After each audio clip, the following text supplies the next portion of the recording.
हमारा आज का टॉपिक है कि हमने कहीं कहीं फेसबुक पर, ट्विटर पर, व्हाट्सएप पर, कहीं ना कहीं मोबाइल पर किसी ना किसी कोने में हमें बहुत सारे अज्ञानियों के सवाल मिलते हैं और हमारे कमेंट बॉक्स में भी कुछ ऐसे सवाल आते हैं जो कुछ अज्ञानी उठपटांग सवाल करते हैं।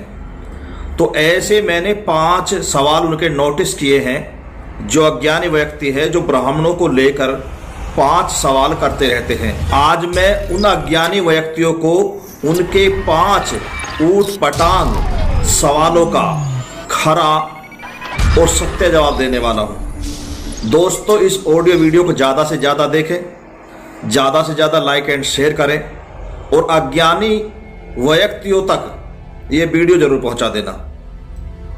और जिसका भी ये सवाल है इस वीडियो को तो वो जरूर देखे ताकि उसे अपने इन सवालों का जवाब हमारे वीडियो के माध्यम से मिल सके, उसके पास पहुंच सके। तो वो 5 सवाल उन अज्ञानी व्यक्तियों के कौन से होते हैं जो ब्राह्मणों को लेकर कहीं ना कहीं देखने को, पढ़ने को, सुनने को मिलते हैं। तो दोस्तों, अब आता हूं मैं टॉपिक पर कि उन अज्ञानियों के कौन से ऐसे 5 सवाल हैं जो ब्राह्मणों को लेकर कहीं ना कहीं देखने को, सुनने को मिलते हैं, पढ़ने को मिलते हैं। सबसे पहला और प्रथम उन अज्ञानी व्यक्तियों का ये सवाल है कि अगर दुनिया में भगवान है तो जो शिवलिंग पर दूध चढ़ता है उसे क्यों नहीं पीते हैं, या जो मंदिर में प्रसाद या भोग चढ़ाया जाता है उसे भगवान क्यों आकर नहीं खाते हैं। सबसे पहला सवाल ये है। दूसरा सवाल उन अज्ञानी व्यक्तियों का ये होता है कि ब्राह्मणों को देवता के समान क्यों माना जाता है, इन्हें क्यों पूछते हो। तीसरा सवाल उन अज्ञानी व्यक्तियों का ये होता है कि समस्त जातियों में सबसे ज्यादा श्रेष्ठ ब्राह्मण जाति को ही क्यों माना जाता है। नंबर 4 सवाल उन अज्ञानी व्यक्तियों का ये होता है, यदि ब्राह्मण प्राचीन काल से हैं और सदियों से हैं तो ब्राह्मणों की आबादी क्यों कम है। 5वां सवाल उन व्यक्तियों का ये होता है कि ब्राह्मण मंदिर का पैसा खाते हैं।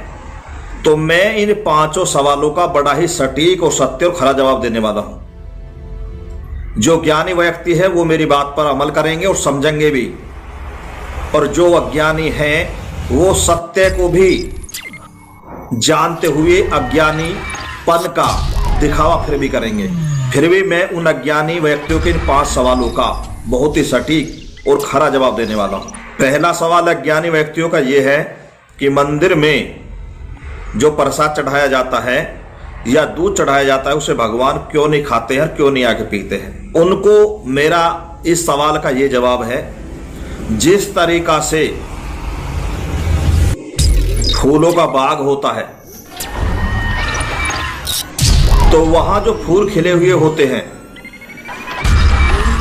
वहां जो भंवरा होता है, भंवरा जो फूल पर जाकर बैठता है, या मधुमक्खियां होती हैं वो फूल पर जाती हैं और उस फूल की सारी खुशबू और रस, यानी उस फूल का वो मधुमक्खी और वो भंवरा उस फूल का सारा रस चूस लेता है, लेकिन फिर भी वो फूल ऐसा का ऐसा दिखाई देता है, वहीं का वहीं खिला हुआ दिखाई देता है और उसका वजन भी नहीं घटता है। इसी तरीका से मंदिर में चढ़ा हुआ प्रसाद और शिवलिंग पर चढ़ा हुआ दूध तुम्हें दिखाई तो दे रहा है, दूध बहता हुआ, और उसमें जो भोग आपने चढ़ाया वो भी आपको दिखाई दे रहा है बिखरा हुआ, लेकिन उसका जो उस दूध की जो महक है या उस भोजन की जो महक है या उसका जो भोग है वो भगवान वहां से ले लेते हैं और वो आपको दिखाई नहीं देता है। और दूसरा सवाल उन व्यक्तियों का ये है कि ब्राह्मणों को देवताओं के समान क्यों माना जाता है। अब बिल्कुल सटीक और उत्तर ये है कि जो पूरा संसार है वो भगवान के अधीन है और भगवान जी जो हैं, जो देवी देवता हैं, जितने भी समस्त देवी देवता हैं हिंदू समाज में, वो सभी मंत्रों के अधीन हैं और जितने भी हिंदू शास्त्र में मंत्र हैं वो ब्राह्मण के अधीन हैं। ब्राह्मण प्राचीन काल से ही, सदियों से ही देवी देवताओं की, भगवान की आराधना, पूजा पाठ, यज्ञ हवन कथा करते हुए आ रहे हैं। इसलिए भगवान जो प्रसन्न रहते हैं वो ब्राह्मण से रहते हैं, क्योंकि ये सबसे ज्यादा देवी देवताओं का पूजन करते हैं और करते हुए आ रहे हैं।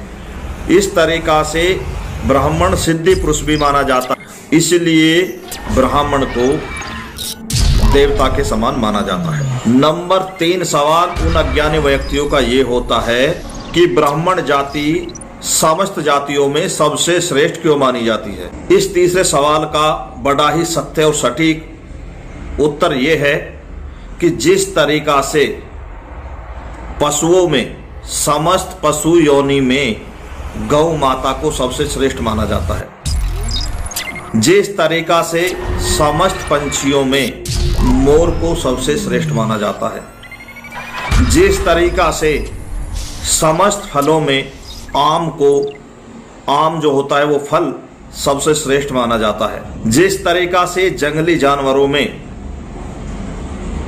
शेर सबसे श्रेष्ठ माना जाता है, जिस तरीका से आकाश में करोड़ों तारों में एक ध्रुव तारा सबसे श्रेष्ठ माना जाता है। चाहे वो घर हो, परिवार हो, देश हो, वहां कोई ना कोई इंसान सबसे उचित होता है, सबसे मान्य होता है। इसी कारण से अपने गुण और ज्ञान से ब्राह्मण जाति समस्त जातियों में सबसे श्रेष्ठ जाति मानी जाती है। नंबर 4 सवाल उन अज्ञानी व्यक्तियों का यह होता है कि ब्राह्मण जाति की आबादी क्यों कम है। यदि ये प्राचीन काल से हैं तो इनकी आबादी अन्य जातियों के समान होनी चाहिए। जब जब देश पे संकट आया है, जब जब देश पे दुश्मनों ने आक्रमण किया है, गुलामी में इसको जकड़ा है, जब कुछ जातियां ऐसी थी जिन्होंने देश के लिए कुर्बानियां दी थी, जैसे क्षत्रिय हैं, राजपूत, ठाकुर, चौहान, ब्राह्मण, जाट, गुर्जर और अन्य कुछ ऐसी जातियां हैं जिन्होंने जब जब देश पे संकट आया है देश के दुश्मनों से लड़ने के लिए अपने 18-18, 16-16 साल के बच्चों को बलिदान के लिए मैदान में छोड़ा था।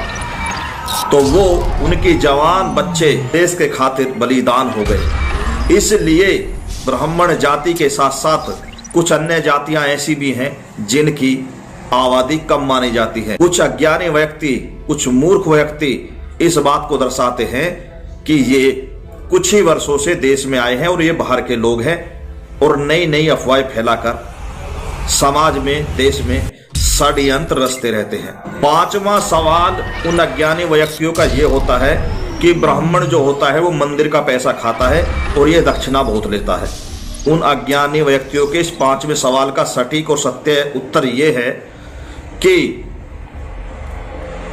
आप कभी मंदिर में जाना, किसी भी मंदिर में, वहां मंदिर की ट्रस्ट होती है, एक समिति होती है, एक कमेटी होती है जिसमें अन्य जातियां ही होती हैं। उसमें खाली ब्राह्मण नहीं होते, अन्य जाति के लोग भी होते हैं और वो उस मंदिर की देख रेख में रहते हैं। चाहे उसमें पैसा आए, प्रसाद आए, कुछ भी आए, वो कमेटी और समिति या ट्रस्ट के अंडर में रहता है।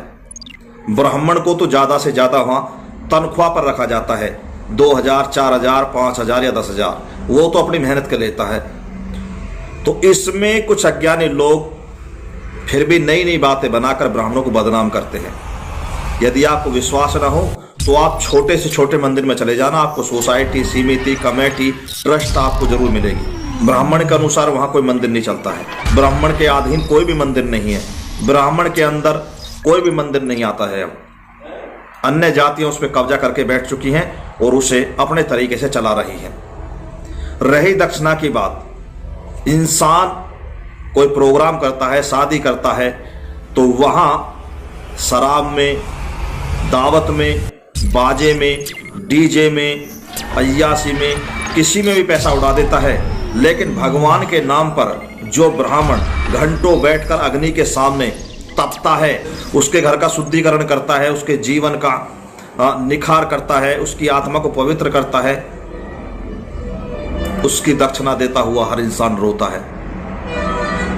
जिस तरीका से जज अपना कोर्स करता है, इंजीनियर अपना कोर्स करता है, प्रोफेसर अपना, यानी किसी भी पढ़ाई को लेकर कोई भी कोर्स हो, सब अपना अपना कोर्स करते हैं, उसमें बहुत ज़्यादा पैसा लगता है।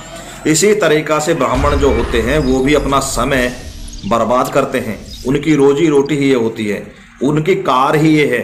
इसलिए अगर वो इस काम को छोड़ देंगे तो आप किसके पास जाओगे? चाहे आपकी खुशी हो, चाहे आपका रंज हो, सभी में ब्राह्मण आकर आपका कल्याण करते हैं। और ब्राह्मण किसी के घर जबरदस्ती नहीं जाता है, ब्राह्मण को खुद बुला कर लाते हैं, उनको बुलाया जाता है, संदेश दिया जाता है, तब ब्राह्मण आता है। और ब्राह्मण चाहे अनपढ़ भी हो, अगर वो किसी के घर में घूम भी जाता है तो उसका आधा संकट, आधा जलदर, आधी परेशानियां वहां से खत्म हो जाती है।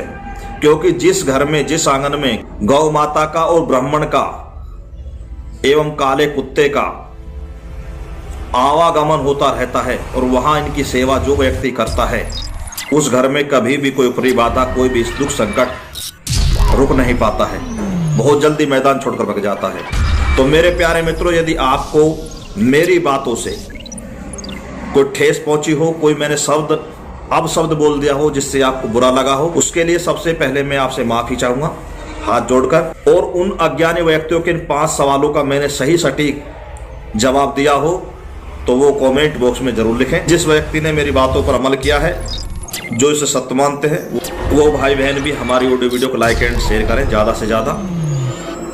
और यदि कहीं मेरे बताने में कोई कमी रह गई हो तो उसके लिए भी क्षमा चाहता हूँ। इसी के साथ मैं पंडित राजगुरु शर्मा अपने भाई बहनों को, भाई बंधुओं को, समस्त जाति को जाते हुए एक बात और कहना चाहता हूँ। मेरे प्यारे मित्रों, मेरे प्यारे साथियों, यदि किसी भी देश में आप जाति और धर्म के नाम पर आपस में व्यक्ति को लड़ा देंगे तो वो देश अपने आप बर्बाद हो जाएगा। उसमें देश का कल्याण नहीं होगा, वो देश गड्ढे में जाएगा और एक दिन वो गुलामी की जंजीरों में बंध जाएगा। ऐसे ही घर हो या परिवार हो, जहां फूट डालोगे उस घर को बर्बाद होने से कोई नहीं रोक सकता। अब रही आपकी बात कि आप अपने दिमाग को कितना यूज करते हैं और उसे कितना इस्तेमाल करते हैं। यदि आज हम अपने देश में जाति धर्म को लेकर विवाद करते हैं, षड्यंत्र रचते हैं, लड़ाई झगड़ा करते हैं, तो उस देश में हम भी खुद रह रहे हैं, उसमें हमारा भी फिर बचाव नहीं है, ये सोच लेना। यदि आज हम अपने की जड़ काटते हैं तो एक दिन आपकी भी जड़ कटनी निश्चित है, क्योंकि आप उसी छत के नीचे रह रहे हैं, उसी जमीन पर रह रहे हैं, उसी आकाश के नीचे रह रहे हैं। तो मेरा यही संदेश था आप लोगों तक पहुंचाने का। अच्छा लगे तो लाइक एंड शेयर कर देना। और यदि मैंने कोई गलत शब्द बोल दिया हो तो उसके लिए हाथ जोड़कर माफी चाहूँगा। इसी के साथ मैं अपनी वाणी को देता हूँ विराम और सभी को करता हूँ नमस्कार। जय हिंद, जय भारत।